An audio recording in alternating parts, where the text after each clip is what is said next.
नमस्कार दोस्तों।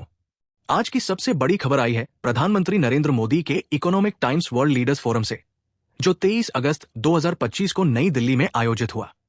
इस फोरम में प्रधानमंत्री ने एक के बाद एक बड़े ऐलान किए और देश के लिए एक नया रोड मैप पेश किया। उन्होंने कहा कि आज भारत दुनिया की सबसे तेजी से बढ़ती बड़ी अर्थव्यवस्था है और बहुत जल्द तीसरी सबसे बड़ी अर्थव्यवस्था बनने जा रहा है।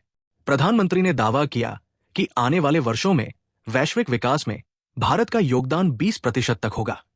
यानी अगर दुनिया की अर्थव्यवस्था धीमी भी हो रही हो तो भारत उसे ऊपर उठाने और आगे ले जाने की स्थिति में है। अपने भाषण में मोदी ने एक दिलचस्प वाक्यांश का इस्तेमाल किया, बस छूटना।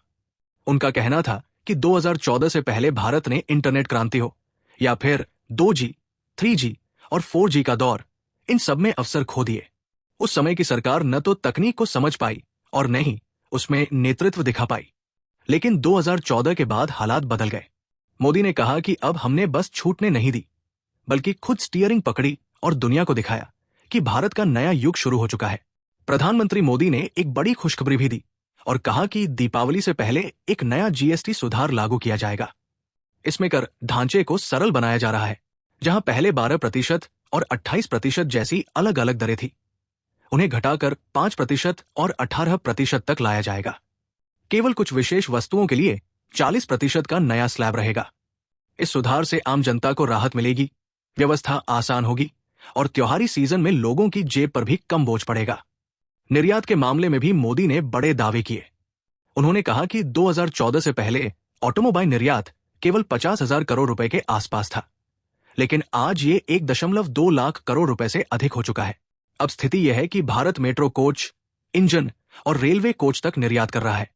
सबसे बड़ी बात यह है कि इलेक्ट्रिक वाहनों को 100 देशों में निर्यात करने की योजना बन चुकी है और 26 अगस्त 2025 को इस मेगा EV निर्यात कार्यक्रम की औपचारिक शुरुआत होगी। मोदी ने सेमीकंडक्टर क्रांति पर भी जोर दिया। उन्होंने घोषणा की कि इस साल के अंत तक भारत अपना पहला made in India semiconductor chip बाजार में उतार देगा। ये वो क्षेत्र है जिसमें भारत हमेशा पीछे रह गया था, लेकिन अब देश में ही विनिर्माण इकाइयां स्थापित हो रही है और भारत तकनीक में भी अपनी ताकत दिखाने जा रहा है। अंतरिक्ष क्षेत्र में भी प्रधानमंत्री ने बड़े आंकड़े पेश किए। उन्होंने याद दिलाया कि 2014 से पहले के 11 वर्षों में केवल 42 मिशन लॉन्च हुए थे, लेकिन 2014 के बाद के 11 वर्षों में 60 से अधिक मिशन हो चुके हैं। अब भारत ने अंतरिक्ष डॉकिंग क्षमता हासिल कर ली है।